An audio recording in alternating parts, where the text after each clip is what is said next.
யாருக்கெல்லாம் சுரேஷ் மதியும் சீக்கிரமே ஒண்ணு சேர்ந்து காதல் வானில சிறகடிச்சு பறந்து டூயட் பாட ஆரம்பிச்சாங்கன்னா, பார்க்கவே நல்லா இருக்குங்க. அப்படின்னு நினைச்சீங்கன்னா, நம்ம சேனலுக்கு உங்க பொண்ணான கையால ஒரு லைக் மட்டுமாவது போட்டுருங்க ஃப்ரெண்ட்ஸ். இப்போ வீடியோக்குள்ள போலாமா? இப்போ ஒரு வழியா நம்ம ரேவதியோட பிரச்சனை முடிஞ்சிருச்சுன்னு வைங்களேன். அடுத்து ரொட்டீன் வாழ்க்கை மறுபடியும் ஆரம்பிக்குது. இப்ப நம்ம சுரேஷ் வந்து வேக வேகமா டக்கு டக்கு டக்குன்னு கிளம்புறாரு. சீக்கிரம் போகணும் அப்படின்னுட்டு, இங்க மதியம் என்ன பண்றாங்க, காலேஜுக்கு கிளம்பிட்டு இருக்காங்க. பார்த்தீங்கன்னா, அவங்களுக்கு ஒரு சின்னதா பிரச்சனைங்க. அது என்ன பிரச்சனை அப்படின்னா, வெளியில வந்து நிக்கிறாங்க. வெளியில வந்து நிக்கையில ஒரு ஆட்டோக்காரர் வராங்க. ஆட்டோவுக்கும் மதிக்கும் பிரச்சனை ஏற்படுதுங்க. அவன் தான் ரொம்ப ஒரு மாதிரியா பேசுறான். உள்ளுக்குள்ள இறக்கியிருக்கான். ட்ரிங்க் பண்ணியிருக்கான். அதனால ரொம்ப பேச ஆரம்பிக்கிறான். அதுல ஒரு சண்டை வருது. இப்ப சுரேஷு வெளியில வாராரு. வர்றவரு அவரு டியூட்டிக்கு பைக்ல கிளம்புறாரா, மதிய பார்க்குறாங்க. "என்ன பிரச்சனை?" அப்படின்னு கேட்க, அப்படியே மதி பார்க்குறாங்க. "சொன்னா மட்டும் தீர்த்து வைக்க போறீங்களா என்ன?" அப்படின்னு மனசுல நினைச்சுட்டு, "ஒண்ணும் இல்ல, நான் பார்த்துக்கிறேன்" அப்படின்னு சொல்ல, கரெக்ட்டா அந்த ஆட்டோக்காரன் ஓய்ன்ட்டு தடுமாறி நிக்க கவனிச்சிடுறாரு. போலீஸ பார்த்தோன்னே அந்த ஆளுக்கு பயமும் வருது, நடுக்கமும் வருது. சுரேஷ் என்ன பண்றாரு, கிட்டக்க போறாரு. "ஏய் குடிச்சிருக்கியா?" இல்ல தலைவா." "என்னது தலைவாவா? இப்பவே தெரியுது நீ குடிச்சிருக்கேன்னு." அப்படி சொல்ல, இல்லங்க" அப்படிங்கிறாங்க. "நீ உண்மையிலே குடிக்காம இருந்தா, இல்ல சார் அப்படின்லாம் சொல்லியிருக்கணும். இல்ல தலைவா அப்படின்னு சொன்னீன்னா என்ன அர்த்தம்? அப்படின்னா நீ குடிச்சிருக்க. குடிச்சிட்டு வண்டி ஓட்டுற. வண்டி ஓட்டி நீயும் போறதும் இல்லாம, எதுக்க வர்றவங்க, அக்கம் பக்கம் எல்லாத்தையும் போட்டு தரல. பிளான போட்டியா? என்னடா நெனச்சிட்டு இருக்க?" "அ சார் அப்படிலாம் இல்ல சார். அது வந்து சார்." "ஏன்டா வயசான காலத்துல கொஞ்சம் கூட அடங்க மாட்டீங்களா?" அப்படின்னு சொல்லி கத்த ஆரம்பிக்கிறாங்க. சார் கொஞ்சமாவது வயசுக்கு மரியாதை குடுக்கணும். வயசுக்கு உனக்கு என்னடா?" அப்படின்னு மண்டையில நங்கு நங்குன்னு கொட்டுறாரு. அப்படியே மதி பாக்குறாங்க. டக்குன்னு பாக்குறாங்களா, ச்சே! அப்படின்னு இங்கிட்டு போக பாக்க, "மதி நில்லு ஒரு நிமிஷம்" அப்படி சொல்ல, "என்ன?" "நீ இந்த மாரி ஆட்டோலாம் ஏன் நீ ஏறுற?" "அதான் நான் ஏறலைல்ல, ஏறுனனா?" அப்படின்னு சொல்ல, அதுக்கப்புறம் அந்த ஆள் என்ன பண்றான், "தம்பி, சார் மன்னிச்சிருங்க" அப்படின்னு சொல்ல, "இங்க பாரு, முதல்ல குடிபோதைய போக்கிட்டு வந்து இந்த ஆட்டோவ எடுத்துக்க" அப்படின்னு சொல்லிட்டு ஆட்டோவ ஓரங்கட்ட சொல்லிடுறாரு. அதுக்கிடையில 2, 3 பேர் அங்கே கூட்டம் கூடுது. "பரவால்ல தம்பி, சுரேஷ் தம்பி, நீங்க பண்றதுதான் சரி. இவைங்கெல்லாம் சும்மா விடக்கூடாது. இவைங்கள நம்பி பொண்டாட்டி, புள்ளைங்க, அம்மா, அப்பான்னு எத்தன பேர் இருப்பாங்க" அப்படின்னு சொல்லி எல்லாரும் திட்ட, "அ அப்படிலாம் இல்ல சார்.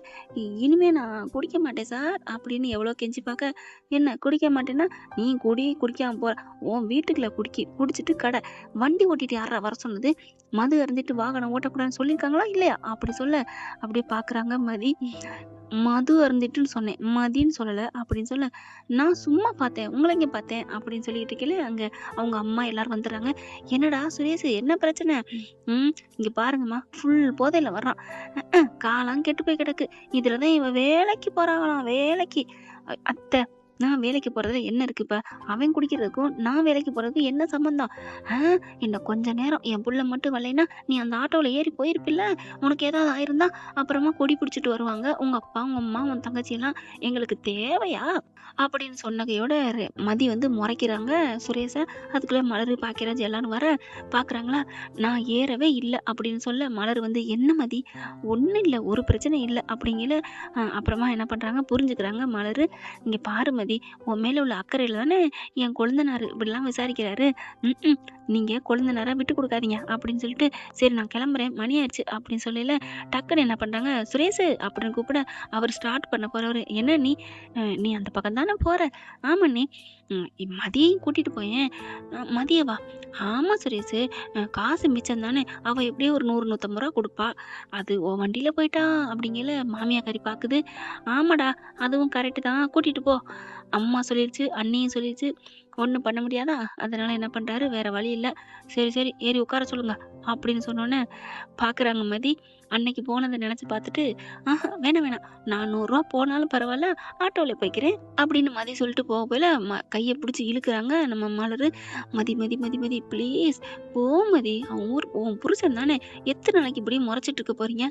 அப்படி சொல்ல, "இங்க பாருங்கக்கா, நான் ஒண்ணும் நெனைக்கல. அவர் தான் சும்மா சும்மா ஏதாவது பிரச்சனை பண்ணுவாருக்கா. உங்களுக்கு தெரியாது அவர பத்தி. அதெல்லாம் எல்லாம் தெரியும். வா" அப்படின்னு புடிச்சு இழுத்துட்டு வந்து வண்டியில உட்கார வைக்கிறாங்க. சுரேஷ் அப்படியே பார்த்துட்டே இருக்காரா, மதி உட்காந்துட்டே இருக்க, "என்ன வண்டி எடுக்கலையா?" அப்படின்னு மலர் கேட்க, உட்கார்ந்தவங்க உட்காந்துட்டேன்னு சொல்லணும்ல அண்ணி." ஐயோ! இதுக்காவா? உட்காந்துட்டாங்க, வண்டி எடு அப்படிங்கையில, "ஏன் அவங்க வாயில என்ன கொலக்கட்டை வச்சிருக்காங்களா? அவங்க சொல்ல மாட்டாங்களா?" அக்கா இதுக்கு தான் நான் வரலைன்னு ஏறலைன்னு சொன்னேன். நீங்க தான் என்ன மதி தம்பி சொல்றது சரிதானே உட்காந்தாச்சு அப்படின்னு சொல்றதுல உனக்கு என்ன? உன் வாய் என்ன வலிக்குதா? முத்தா உதிர்ந்த போது அக்கா நீங்க எப்ப பாருங்க உங்க கொழுந்தனுக்கே சப்போர்ட் பண்றீங்க. அம்மா தாயி விடுமா, தம்பி நீ எடியா வண்டிய அப்படிங்கிறாங்க. அதுக்கப்புறம் அந்த ஆட்டோக்காரனை விரட்டி விட்டுறாங்க. ஆட்டோ இங்கே தான் நிற்கும். ஒரு நல்லா தெளிஞ்சக்கப்புறம் உன் பொண்டாட்டியை கூட்டிக்கிட்டு மன்னிப்பு கேட்டு எடுத்துட்டு போகணும் அப்படின்னு சொல்லிட்டு கிளம்பிடுறாரு சுரேஷ். அதுக்கப்புறம் போங்க போங்க அப்படின்னு மாமியார் உள்ளார போயிடுறாங்க. மலரும் உள்ளுக்க போயிடுறாங்களா. இவங்க போயிட்டே இருக்கிறாங்களா. பார்த்தா மெதுவா போயிட்டு இருக்காருங்க. மெதுவா போக போக மதி பாக்குது. ஐயோ காலேஜுக்கு லேட் ஆகுதே. டயத்தை பாக்குறாங்க. அப்படி முன்னாடி பார்க்க இவர் கண்ணாடியில பாக்குறாரு. பின்னாடி மதி அப்படியே ஒரு மாதிரியா பாக்குறத இந்த ரைமிங்ல சொல்லணும்னா கண்ணாடியில பொண்டாட்டி பின்னாடி பாக்குறது அப்படியே தெரியுது அப்படின்னு சொல்லனால நல்லா இல்லைல்ல. சரி விடுங்க. இப்ப கதைக்குள்ள போவோம். இப்ப சுரேஷ் பார்த்துக்கிட்டே மெதுவா போக அடுத்த ஆள்லாம் அப்படியே சைக்கிள்ல போறவங்க கூட வேகமா போறாங்க. அதை விட நடந்து போறவங்க கூட வேகமா போக மதி என்ன பண்றாங்க ஒரு கட்டத்துக்கு மேல பேச ஆரம்பிக்க போறாங்க. அதுக்குள்ள ஒரு ஈகோ தடுக்குது. பேசலாமா வேணாமா அப்படின்னுட்டு மவளே பேசுடி வாய திறந்து என்கிட்ட ஏதாவது கேட்டா உனக்கு முத்து உதிர்ந்து போயிருமா இல்ல உன் தலையில இருக்க கிரீடம் விழுந்துருமா. இப்ப நீ பேசித்தான் ஆகணும். நான் இப்படி தாண்டி மெதுவா தாண்டி ஓட்டுவேன் அப்படின்னு சுரேஷ் வண்டி ஓட்டிக்கிட்டே போறாரா மெதுவா. இவங்களால பொறுக்க முடியல. ஹலோ நிப்பாட்டுங்க. ஏன் நான் இறங்கிறேன். அதான் ஏன் நான் நடந்தே போய்க்கிறேன். ஏன் வந்துருச்சா உன் காலேஜ்? அதெல்லாம் வரல.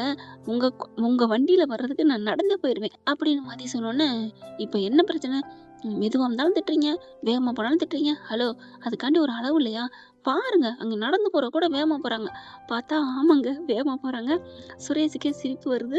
சரி சரி விடுங்க. நான் கொஞ்சம் வேகமாவே போறேன். அதெல்லாம் வேணாம் நான் இறங்குறேன் அப்படின்னு இறங்க டவக்குன்னு கையை பிடிக்கிறாரு. பிடிச்சோன்னே இப்படித்தான் அப்படியே மின்னல் வெட்டுது. என்னதான் இருந்தாலும் புருஷன் பொண்டாட்டி இல்லையா? அவளும் பெண் தானே. ஒரு மாதிரியாக கையை விடுங்க, கையை விடுங்க நான் போறேன். உட்காரு உட்காருன்னு சொன்னேன்ல. உண்மையிலே ஆண்கள் மென்மையா இருக்கிறத விட ஆம்பளையா இருந்தா அதாவது மகாநதி விஜய் அப்படி ஃபர்ஸ்ட் சீன் காமிப்பாங்க பார்த்தீங்களா? அப்படித்தான் இருக்கும். அந்த மாதிரி ஒரு இருக்கிறது ஒரு ஒரு ஒரு இதுதாங்க. ஒரு கௌரவம், கம்பீரம்னு சொல்லுவாங்க இல்லையா? அது நம்ம சுரேஷுகிட்டயும் இருக்கு. அப்படி பிடிச்சோன்னு மதி அப்படித்தாங்க மயங்கிடுறாங்க. ஒண்ணும் பண்ண முடியல. மறுபடியும் வண்டியில ஏறி உட்கார்றாங்க. உனக்கு என்ன இப்ப? ஏன் பிரச்சனை? உனக்கு என்ன தலையில அப்படியே ஆணவத்தோட பிறந்திருக்கியா? இங்க பாருங்க. இப்படிலாம் பேசினேன்னா நான் இறங்கிருவேன் அப்படின்னு மறுபடியும் இறங்க போக, அம்மா தாயே அப்படின்னு கையை பிடிக்கிறேன்னு அவங்க தொடை மேல கை வச்சிடுறாங்க. அப்படியே ஒரு மாதிரி ஆயிடுது மதிக்கு. கையை எடுங்க அப்படின்னு எடுக்க, ஓ சாரி அப்படின்னு கையை எடுத்துறாரு. சாரி சாரி சாரி அப்படிங்கிறாங்க. சரி சரி பரவாயில்ல பரவாயில்ல அப்படிங்கிறாங்க. ஆமால புருஷ பொண்டாட்டி தானே, இது கூட இதுங்களுக்கு தெரியல. அப்புறமா வண்டி எடுக்கிறாங்க. பாருங்க வேகமா போங்க மணி ஆகுது நான் போகணும். ஹலோ எனக்கும் தான் மணி ஆகுது. என்னப்பா அப்படின்னு சொல்லிட்டு வண்டியை வேகமா விடுறாருங்க. சும்மா விடுறாரு பாருங்க. சீக்கிரம் போகணும் அப்படின்னோடனே இப்ப என்ன வேகமா போகணும் அவ்வளவுதானே? ஆமா விடு அப்படின்னு சொல்லிட்டு செம்ம ஸ்பீட்ல போறாருங்க. ஐயோ கண்ணு மண்ணு தெரியாம வண்டி செம்ம ஸ்பீட்ல போக போக மதிக்கே ஒரு மாதிரி ஆகுது. வயித்த கலக்குதுன்னு சொல்லுவாங்க இல்லையா? அந்த மாதிரி ஐயோ மெதுவா போங்க மெதுவா போங்க. சத்தமா சொல்லு என் காதுல விழுகல அப்படின்னு வேகமா போக ஹெல்மெட் வேற போட்டிருக்காரு இல்லையா? ஐயோ மெதுவா போங்க எனக்கு ஒரு மாதிரியா இருக்கு அப்படின்னு சொல்ல, ஓ ஸ்பீடா போகணுமா அப்படின்னு மறுபடியும் கியரை கொடுக்க, ஐயோ இவர் என்ன பண்றது அப்படின்னு பார்த்தா அள்ளு விடுதுங்க. அப்படி பூந்து சந்துல பூந்துல சர்ரு குருன்னு போக நம்ம ஆளால ஒண்ணும் பண்ண முடியல. வேற வழி இல்ல. சொல்லுவாங்க பாத்தீங்களா?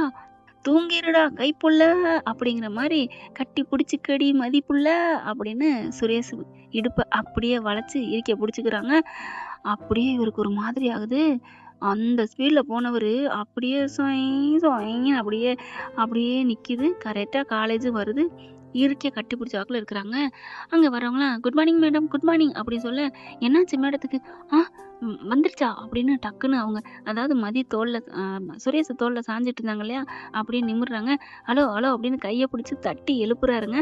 அப்புறம் தான் இவங்களே கண்ணை முழிக்கிறாங்க. அந்த அளவுக்கு தன்னை மறந்துட்டாங்க. புருஷனை வேணாம் வேணாம் பிடிக்கல பிடிக்கலன்னு சொல்லிட்டு இறுக்கி பிடிச்சிக்கிட்டாங்க பார்த்தீங்களா? இப்போ இறங்கணுன்னு எல்லாரும் என்ன மேம் அப்படின்னு சொல்லி வெக்கப்பட்டு சிரிக்க, என்னாச்சு ஐயோ அப்படின்னு சொல்லிட்டு போங்க உங்களால தான் அப்படின்னு போக, ஹலோ எஸ்கியூஸ் மீ அப்படிங்கிற திரும்புறாங்க மதி. கூட்டியாந்து விட்டுருக்கேன் ஒரு தேங்க்ஸிங்ஸ் இல்லையா? தேங்க்ஸா எதுக்கு சொல்லணும்? ஏய் சொல்லணும் அப்படிங்கிறாங்க. தேங்க்ஸ்லாம் சொல்லணும் அவசியம் இல்லை அப்படின்ட்டு போக பார்க்குறாங்க அங்கே இருக்கவங்களாம். சார் என்ன சார் பொண்டாட்டிகிட்ட போய் தேங்க்ஸ் கேட்குறீங்க? ஓ பொண்டாட்டிகிட்ட தேங்க்ஸ் கேட்கக்கூடாதா? அப்போ அப்போ அப்படின்னு அவருக்கு சிரிப்பு வருது. அவ பொண்டாட்டியா ஏத்துக்கிட்டாளா? எனக்கு பொண்டாட்டியா இருக்கிறது ஏத்துக்கிட்டாளா? இல்ல என்ன புருஷனா ஏத்துக்கிட்டாளா? அய்யய்யோ! அப்படிங்கன்னு அங்கிட்டு போறவங்க மதி அப்படி திரும்பி பார்த்து லைட்டா சிரிச்சுட்டு தலைய அசைச்சுட்டு போறாங்க. ஓ! வாவ்! அப்போ என்ன புருஷனா ஏத்துக்கிட்டா. அதனால தான் நன்றி சொல்ல மாட்டேன்ட்டு போறா. இல்ல திமிர்ல போறாளா? ஐயய்யோ!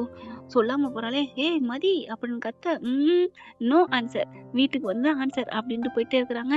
சுரேஷ்னால தாங்க முடியல. இத யார்ட்ட கேட்கறது? அண்ணன்ட்ட கேட்போமா? அண்ணிட்ட கேட்போமா? ஐயோ! தேங்க்ஸ் சொல்ல மாட்டேன்ட்டு போறாளே! இது ஆணவத்திலயா? இல்ல அன்பு காதல்லையா? எனக்கு தெரிஞ்சாகணும் அப்படின்னு புலம்பிக்கிட்டே டியூட்டிக்கு போறாருங்க.